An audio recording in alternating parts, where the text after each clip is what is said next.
Marcus Thornton had always considered himself a careful man. Calculated, strategic. These were the qualities that had made him a successful investment banker. The kind of man who could spot opportunities others missed and exploit them before anyone else even knew they existed. So when he'd started his affair with Vanessa 6 months ago, he'd been meticulous about covering his tracks. Separate credit card, carefully chosen locations far from home, a rotation of excuses that his wife Lauren would never question. Lauren. Sweet, trusting Lauren. His wife of 18 years had always been predictable, comfortable as worn-in slippers. She'd put her own career as an architect on hold when their son Ethan was born, dedicating herself to their family while Marcus climbed the corporate ladder. By the time Ethan left for college last year, Lauren had seemingly settled into the role of supportive wife, attending his company functions, managing their home, asking how his day went over dinners she'd prepared with care. She'd become invisible to him, really, present but unremarkable, safe but uninspiring. Vanessa, on the other hand, was anything but invisible. At 32, she was all sharp edges and ambition, a corporate attorney who matched his drive, who understood the thrill of the deal, who made him feel like the powerful, desirable man he'd been before mortgage payments and suburban routines had dulled his edges. With Vanessa, Marcus felt alive again. Tonight was supposed to be special. He'd told Lauren he had a weekend conference in Philadelphia. She'd helped him pack, kissed him goodbye, reminded him to call Ethan for his birthday.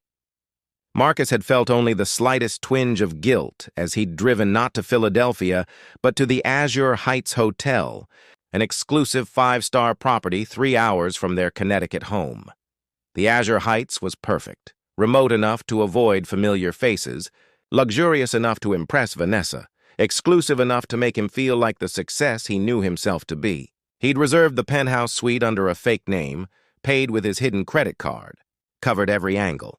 As he pulled into the circular drive, Vanessa beside him scrolling through her phone with manicured nails. Marcus allowed himself a moment of satisfaction. He had this under control. He always did. The hotel was even more impressive than the photos. Soaring glass atrium, marble floors that gleamed like mirrors, staff in elegant uniforms gliding silently through the space. Marcus handed his keys to the valet with the casual confidence of someone accustomed to luxury, his hand finding the small of Vanessa's back as they entered. That's when he noticed the banner stretching across the lobby. Under new ownership. Grand celebration tonight. A flicker of something, not quite worry, more like awareness, passed through him, but he pushed it aside. New ownership meant nothing to him. He was just a guest, anonymous among hundreds who'd passed through these doors. They approached the reception desk where a young woman smiled professionally. "Welcome to Azure Heights. Checking in?" "Reservation under Bradley," Marcus said smoothly, using his carefully chosen alias. "The penthouse suite." The receptionist's fingers flew across her keyboard, then paused. Her smile flickered. "Mr. Bradley, yes, I see your reservation." She glanced past them toward the lobby. "However, I need to verify something with our new owner. She's greeting guests tonight. Would you mind waiting just one moment?" Before Marcus could respond, a voice cut through the ambient hotel sounds, a voice that shouldn't have been there, couldn't have been there, but unmistakably was. "I can help with that verification." Marcus turned, and his carefully constructed world tilted on its axis. Lauren stood 10 feet away in a tailored charcoal suit he'd never seen. Her hair styled differently, shorter, more sophisticated. She held a tablet against her chest, and beside her stood a distinguished older man in an expensive suit. But it was Lauren's expression that made Marcus's blood run cold. Not shock, not pain. Something far worse, knowing. "Hello, Marcus." Her voice was steady, almost pleasant. "You're not in Philadelphia?" The lobby seemed to contract around him. Vanessa's hand fell away from his arm. Other guests were beginning to notice the scene unfolding, their conversations quieting. "Lauren?" Marcus's voice came out strangled. "What are you doing here?" "I own here." She gestured around the opulent space. "As of 2 weeks ago, I'm the majority owner of Azure Heights Hotel, which means I'm very interested in who's checking into my penthouse suite under a fake name." Her eyes moved to Vanessa, then back to Marcus. Though I suppose I already know the answer to that question. You own this hotel? Marcus couldn't process what he was hearing. That's impossible. How could you possibly afford it? Lauren finished, a bitter smile playing at her lips. That's what you're really asking, isn't it? How could your housewife possibly own a $15 million property? The man beside Lauren stepped forward. Perhaps I can clarify. I'm Robert Chen, Ms. Thornton's attorney and business partner. Your wife has been my client for the past 14 months. 14 months? Marcus felt like he was drowning. Yes. Lauren's composure was unnerving. You remember last year when you were so busy with that merger? When I mentioned I was spending time going through my father's estate paperwork after he passed? You told me to handle it because you had more important things to focus on.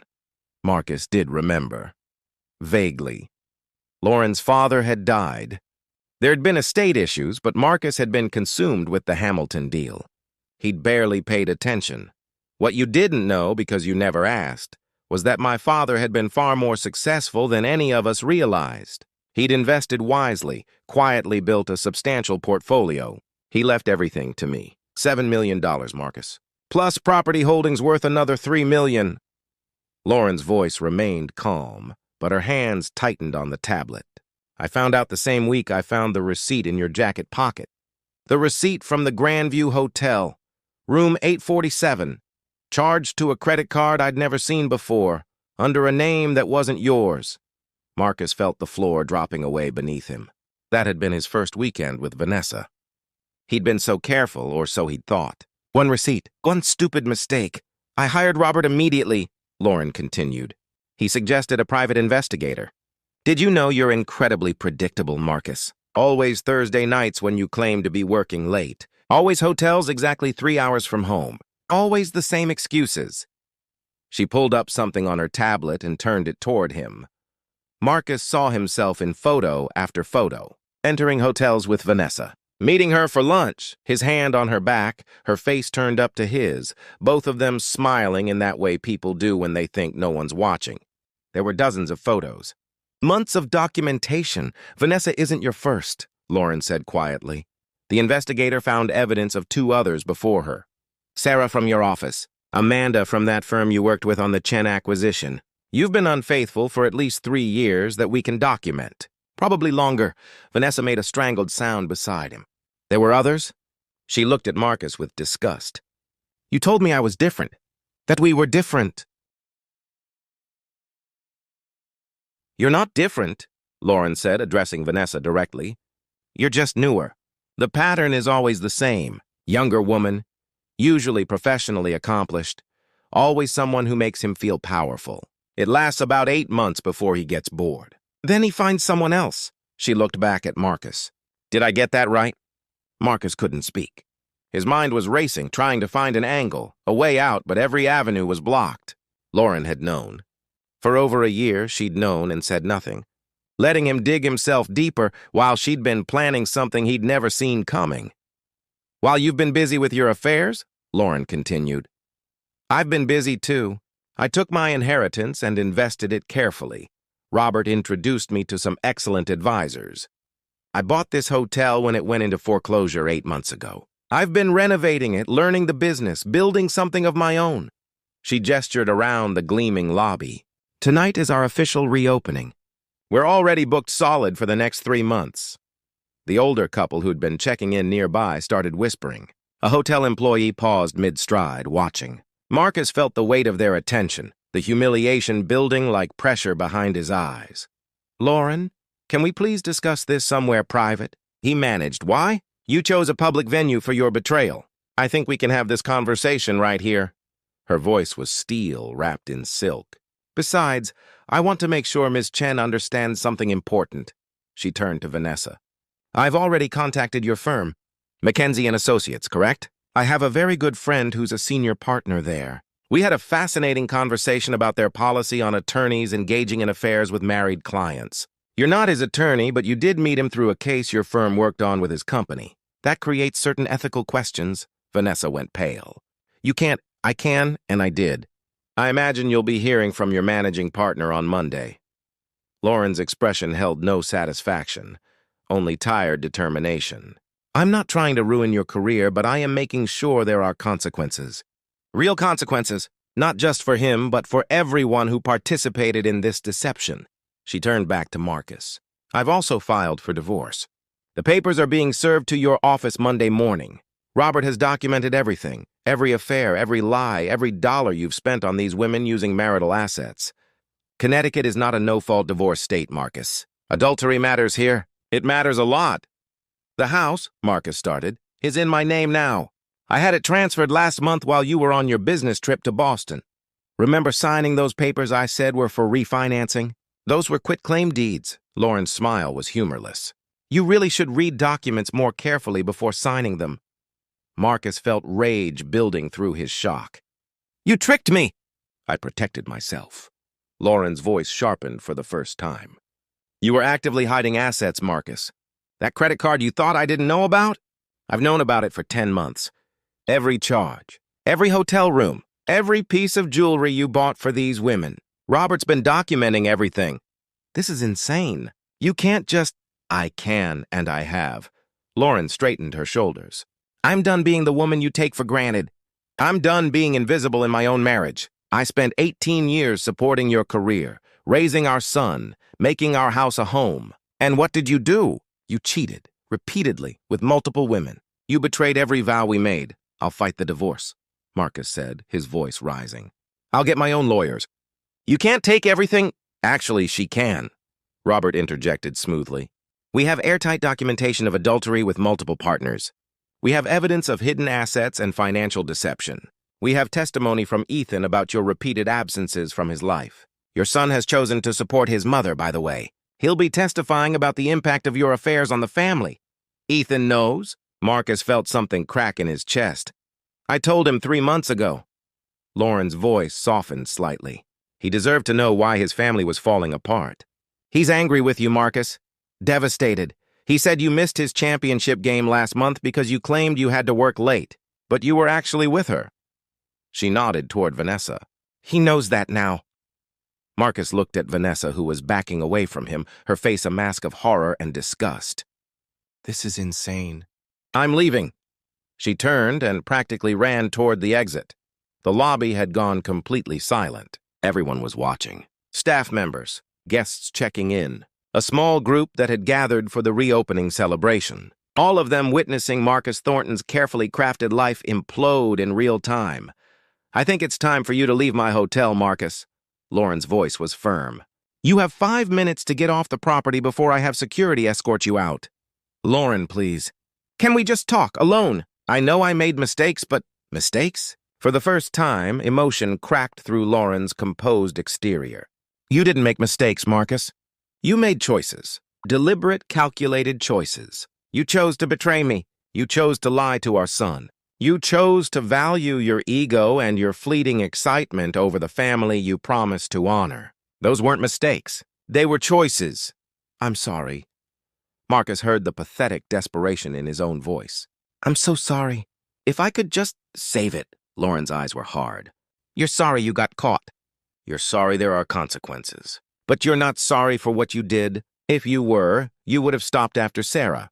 Or after Amanda. Or after the first time you lied to my face about working late. She stepped closer, lowering her voice so only he could hear. Do you know what the worst part was? Not the cheating, though that was awful. It was the contempt, the way you looked through me like I was furniture, the way you patted my hand when I tried to talk to you about us growing apart, the way you treated my concerns like they were inconvenient interruptions to your real life. You made me feel worthless, Marcus. And I almost believed you. Lauren, but then I inherited that money and I realized something. I'm not worthless. I never was. You just needed me to believe I was so you could justify your behavior. Well, I don't believe it anymore. She stepped back. Your 5 minutes started when I told you to leave. You now have 3 minutes remaining. Marcus looked around wildly, as if searching for someone to intervene to make this nightmare stop. But there was only judgment in the faces staring back at him. He turned and walked toward the exit, his legs feeling disconnected from his body, the marble floor seeming to stretch endlessly before him. Behind him, he heard Lauren's voice, strong and clear. Ladies and gentlemen, I apologize for that disruption. As many of you know, Azure Heights is more than just a hotel. It's a fresh start, a second chance, a place where people can leave behind what no longer serves them and step into something better. That's true for our guests, and it's certainly true for me. Now, shall we begin our celebration? Applause echoed through the lobby as Marcus pushed through the doors into the cool evening air.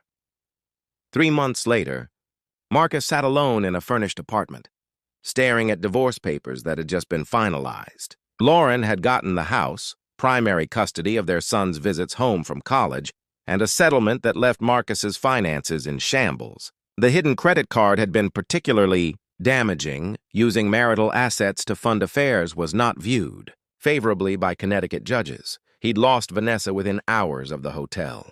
Confrontation. She'd blocked his number and, according to mutual acquaintances, left her law firm to take a position in Chicago. His reputation at work had suffered when word spread about the circumstances of his divorce. His son refused most of his calls. And Lauren? He'd seen her featured in a business magazine last week. From architect to hotel magnate, Lauren Thornton's second act. She'd purchased 2 more properties and was building a boutique hotel brand focused on women's empowerment and fresh starts. She looked radiant in the photos, confident and genuinely happy. The article mentioned that she'd recently started dating someone, a fellow architect she'd reconnected with from her college days. The caption under their photo showed them laughing together at a charity event. Lauren wore a red dress Marcus had never seen, and her smile was one he didn't recognize. Unguarded. Free. Marcus had read the article 3 times, each reading making him feel smaller. She hadn't just survived without him. She'd flourished. While he'd been treating her like an afterthought, she'd been rebuilding herself into someone extraordinary. And now that person existed in a world where he was irrelevant. His phone buzzed. A text from Ethan. Mom invited me to the opening of her new hotel in Boston next month. I'm going. She said I could bring a friend if I wanted. I'm not inviting you. Marcus stared at the message, at his son's words, at the finality of them. He'd lost everything. His wife, his son's respect, his home, his reputation, chasing validation from women who'd never really known him at all. And the woman who had known him, who'd loved him enough to build a life around him, had transformed that love into the strength to leave him behind. He picked up his phone and started to type a response to Ethan, then stopped. What could he possibly say? That he was sorry? He'd said that. That he wanted another chance? He'd had 18 years of chances and thrown them all away. Marcus deleted the unsent message and set down his phone. Outside his apartment window, the city moved on without him. People living their lives, making their choices, building their futures.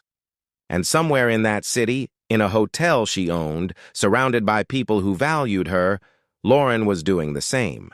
She'd become someone remarkable while he'd been too busy chasing cheap thrills to notice. And now, sitting in his empty apartment with divorce papers and regrets for company, Marcus finally understood the difference between wanting someone and valuing them.